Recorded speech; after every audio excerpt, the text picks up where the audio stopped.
बहुचर्चित युवा धार्मिक अभियन्ता श्रीनिवास गुरु महाराज पछिल्लो समय विभिन्न राजनीतिक घटनाक्रम अनि धार्मिक गतिविधिमा पनि ज्यादै एउटा अस्तित्वको रूपमा स्थापित भइसक्नुभयो श्रीनिवास गुरु महाराज। यतिखेर काठमाडौँ हुनुहुन्छ। नमस्कार, आरामै हुनुहुन्छ? नमस्कार, आरामै छु। अनि हिजो आज कस्तो के हुँदैछ? हिजो आज अब देशकाल परिस्थिति देखेर अब भनौँ न एक खालको दुःख लागेको छ। अहिले जनताहरू हामीहरू सबै अहिले चाहिँ कोरोनाको कारणले गर्दाखेरि सबै दुःखी छौँ। अब धेरै चाहिँ सजगता अपनाउनु पर्ने बेला छ र त्यसमा पनि फेरि देशको सबै कुरा राजनीतिक माहौल परिवेश अनि धर्ममाथिको विभिन्न प्रहारहरू आदि इत्यादिले चाहिँ अलिकति के गर्ने कसो गर्ने भन्ने माहौलमै हामीहरू चाहिँ चिन्तन मनन गरिराखेको अवस्था छ। अहिले यो पछिल्लो कदम यहाँको जुन धार्मिक सक्रियता बढ्दो छ, काठमाडौँमा पनि देखिराख्नु भएको छ, विभिन्न धार्मिक गुरुहरूलाई एकै ठाउँमा थापथलोमा जम्मा गर्ने विचार विमर्श केका लागि? यो हाम्रो लक्ष्य त मैले पहिल्यैबाट पनि हजुरहरूलाई थाहा नै छ। यो हिन्दू राष्ट्र नेपालको अभियानमा म चाहिँ लागिराखेको छु। त्यसमा पनि हामी सबै धर्मगुरुहरू एकजुट हौँ न। आखिर केका लागि त? हामी सबै आफ्नो आफ्नो चाहिँ नि मठ छ, पीठ छ, आश्रम छ। हामी समाजकै लागि हौँ होइन, समाज राष्ट्रकै लागि हो। त्यो हुनाले धर्मगुरुहरू सबै एक ठाउँमा बसेर विभिन्न धार्मिक सङ्घ संस्थाहरूको चाहिँ नि हामीले गठबन्धन एउटा गरेर हामी चाहिँ एउटा सशक्त रूपमा यो राष्ट्रलाई जुन चाहिँ नि विदेशीहरूको चाहिँ नि नीतिमा इसारामा चलखेलमा चाहिँ विश्वको एकमात्र हाम्रो हिन्दू राज्य जुन नाश गर्ने काम गरियो, यो चाहिँ कुनै चलखेलमा भएको हो भन्ने प्रष्ट जनताले बुझिसकेका छन्। धर्मनिरपेक्षताको आडमा देशमा विभिन्न विथितिहरू भइराखेका छ कि विभिन्न, अब यो कुरा गरेर साध्य नै छैन। त यो रोक्नको लागि पहिलो भनेको चाहिँ हाम्रो राष्ट्रलाई धर्मसापेक्ष हिन्दू राष्ट्र नेपालको चाहिँ नि यो एउटा कायम गर्ने अभियान लिएर हामीहरू निरन्तर लागि नै राखेका छौँ। र अहिलेको चरणमा चाहिँ म के छु भन्दा एक्लैबाट सम्भव हुन सक्दैन। हामी सबै एक ठाउँमा आउनुपर्छ, हामी सबै एक ठाउँमा जुट्नुपर्छ। हामी सबैले आफ्नो व्यक्तिगत स्वार्थभन्दा माथि उठेर, हामीले सम्प्रदायभन्दा माथि उठेर विश्वको एकमात्र हिन्दू राष्ट्र नेपाललाई हामीले अब जोगाउनको लागि चाहिँ ठिक समय आइरहेको अवस्था छ। हामी सबै राष्ट्रवादी शक्तिहरू, सबै हामी हिन्दूवादी शक्ति, ओमकारवादी शक्ति, हामी सम्पूर्ण सनातन धर्म मान्ने, प्रकृति पूजक आदि इत्यादि हाम्रो परापूर्वजकालदेखि चलेर आएको सनातन संस्कृतिको संरक्षणको लागि अब धर्मगुरुहरूले नै अगाडि बढ्नुपर्छ भन्ने यो विचारहरू मननहरू लिएर चाहिँ अहिले म सबै ठाउँमा धर्मगुरुहरूलाई, सङ्घ संस्थाका प्रमुखहरूलाई भेटघाट गरेर हामी कसरी एक हुने, हामी मिल्यौँ भने न समाज मिलाउन सकिन्छ, हामी मिल्यौँ भने न जनताहरूलाई एक ठाउँमा ल्याएर जोडाउन सकिन्छ भन्ने यो विचार लिएर म अहिले सबैसँग भेटघाट, सरसल्लाह, छलफल र पूर्व तयारी पनि भन्नु पर्यो। अब एउटा विशाल हामीले चाहिँ नि अब देशको विभिन्न जिल्लाहरूमा आन्दोलन समितिहरू तयार गरेर काठमाडौँको भक्तपुर, ललितपुर र काठमाडौँ जिल्लामा चाहिँ एउटा हामीले विशाल आन्दोलनको एउटा माहौल, हिन्दू राष्ट्र नेपालको चाहिँ हामीले माहौलको लागि एउटा आन्दोलनको तयारीको लागि चाहिँ अहिले हामी सङ्गठित र एउटा गठबन्धनको कार्यक्रमहरू अगाडि बढाउँदैछौँ। जस्तो यहाँ त पूर्व राजासँग पनि एकदम परिचित हुनुहुन्छ, यहाँको भेटघाट पनि नियमित जस्तै हुन्छ। अब राजाबाट चाहिँ हिन्दू राष्ट्र पुनर्स्थापनाको लागि शुभकामना आइरहेको छ भन्ने कुरा पनि आइरहेछ। अब यो बिचमा चाहिँ विश्व हिन्दू महासङ्घहरूले चाहिँ कोही कुन बात भनेर यो एकीकरण नहुनाको कारणको विकल्प अर्को कुनै महासङ्घको जन्म हो कि अथवा वास्तविक हिन्दू राष्ट्रको आन्दोलन हुँदैछ? विश्व हिन्दू महासङ्घ हामी सबैको एउटा छाता सङ्गठन हो, मैले मानेर आएको छु। र विश्व हिन्दू महासङ्घको यो एजेन्डा त्यो एजेन्डा भन्ने कुरामा चाहिँ म के भन्छु भने विश्व हिन्दू महासङ्घ पहिल्यै तत्कालीन महाराज धीराज वीरेन्द्र विक्रम शाहदेवबाट चाहिँ र योगी नरहरिनाथ गुरुको देन हो यो। र हामीले उहाँहरूको विचारलाई फलोअप गर्नु त्यो नै हाम्रो एउटा वास्तविक, हाम्रो पिता पुर्खा, हाम्रो चाहिँ नि सनातन संस्कृतिको संरक्षणमा लाग्ने। तर योगी नरहरिनाथको विचारलाई चाहिँ हामीले मनन गर्न नसक्ने हो भने त फेरि राष्ट्रियता मलाई छ जस्तो हुन्छ जस्तो लाग्दैन। र के छ भन्दा नेपाली जनताहरूले हिजोको र आजको राजनीतिक परिवेश 62-63 अगाडिको र त्यसपछिको विषयवस्तु छर्लङ्ग बुझिसकेको अवस्था छ। मैले बुझाइराख्नु पर्दैन।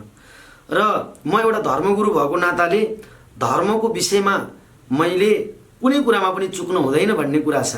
राज संस्थाको विषयमा जनताहरूले पनि धेरै कुराहरू बुझिसकेको मैले देखेको छु र मेरो विचारमा चाहिँ मेरो मुद्दा धर्मको हो र धर्मप्रति र हिन्दू राष्ट्रप्रति राज संस्थाको पनि उत्तिकै समर्थन र राज संस्थाको पनि उत्तिकै चाहिँ नि लगाव देख्दाखेरि चाहिँ धर्म नीतिमा जोडिएर हुने राजनीति नै हामी समर्थन गर्छौँ।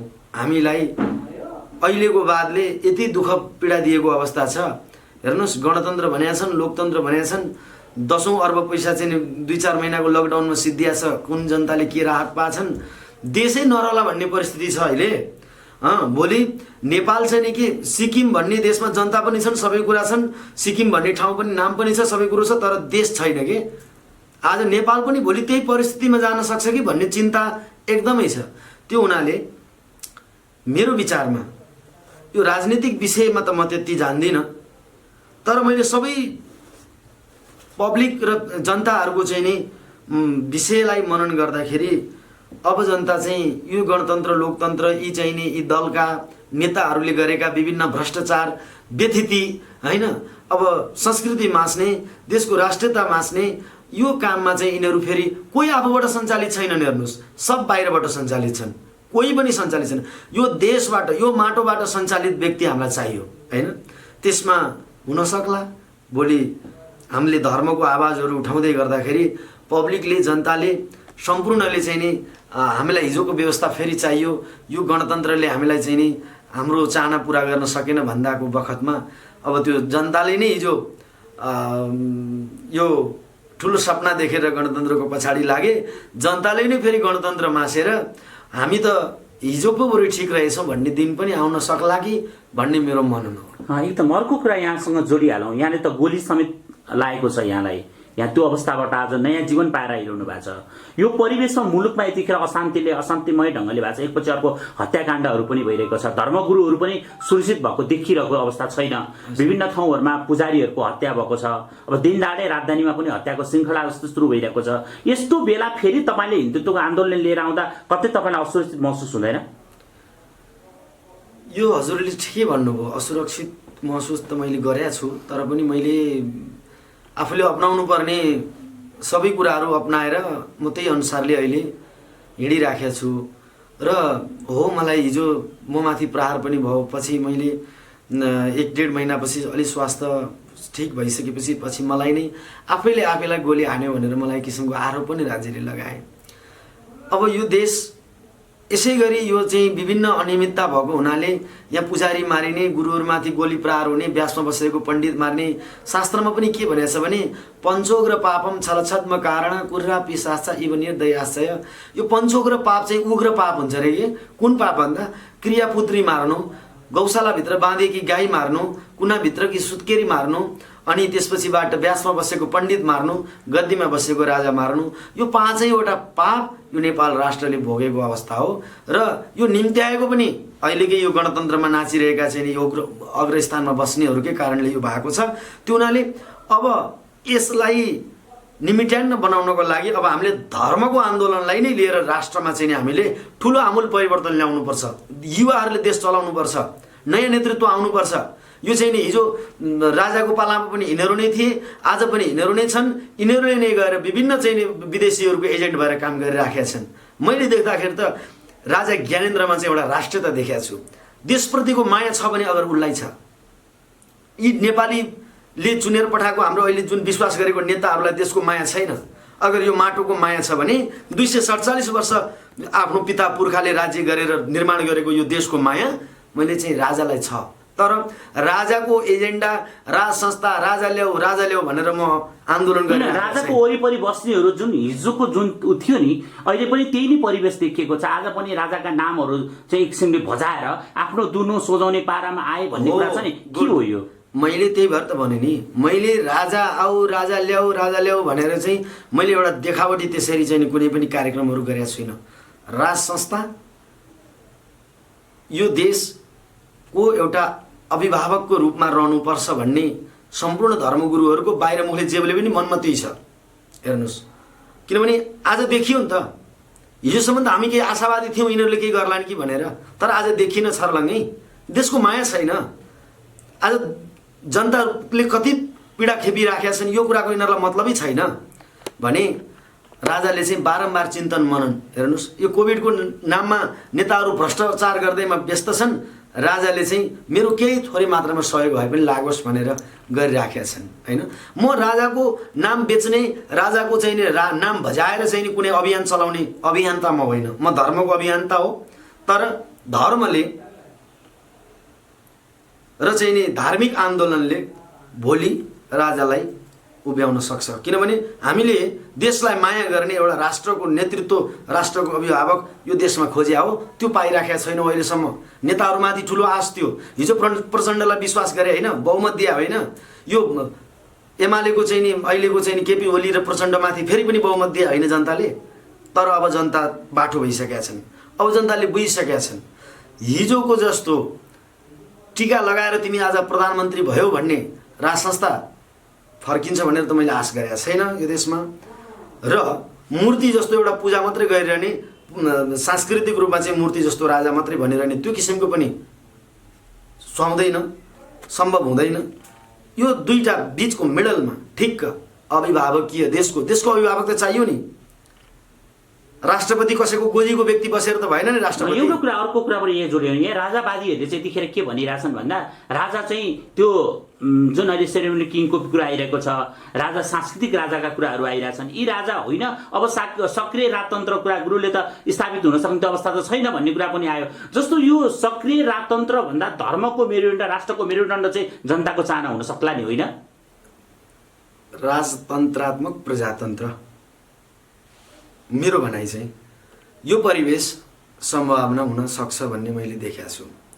राजतन्त्रात्मक प्रजातन्त्र, किनभने राष्ट्रको अभिभावक मैले मेरो विचारमा र अन्य धर्मगुरुहरूको विचारमा चाहिँ राज संस्था रहनुपर्छ।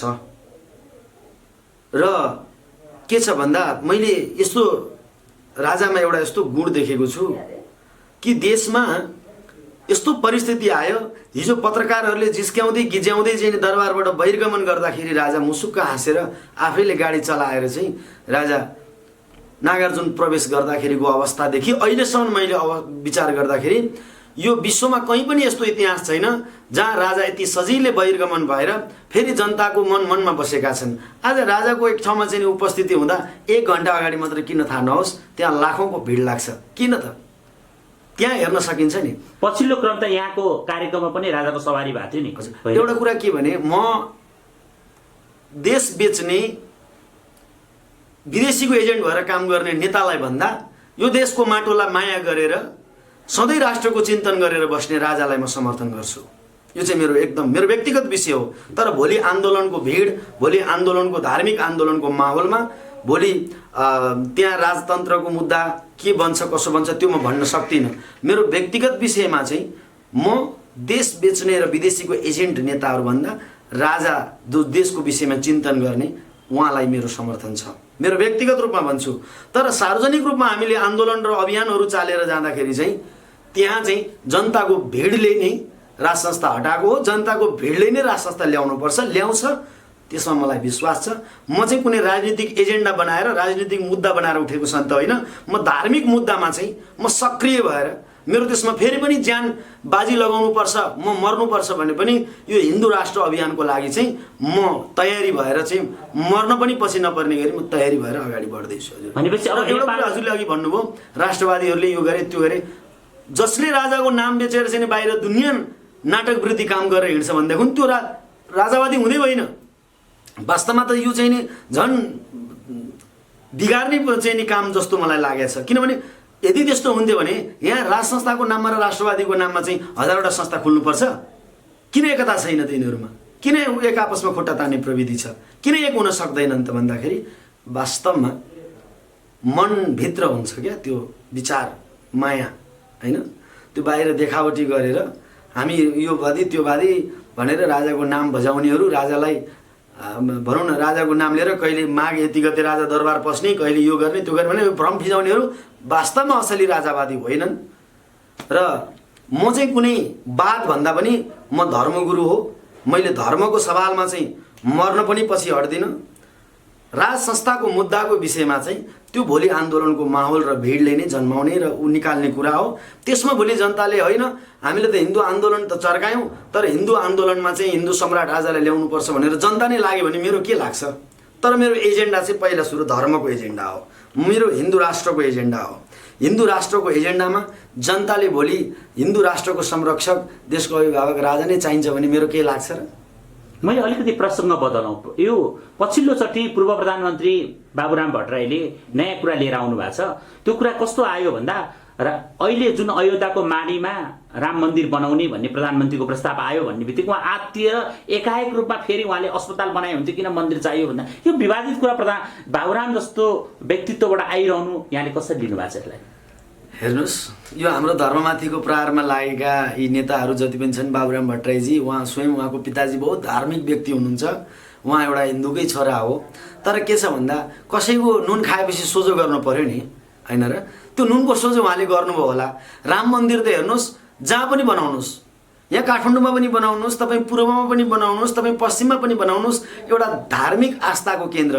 धर्ममा त्यहाँभित्र पनि धेरै रिजनहरू छ किन मन्दिर जाँदा के हुन्छ, त्यसमा पनि लजिकल्ली विषयहरू छ।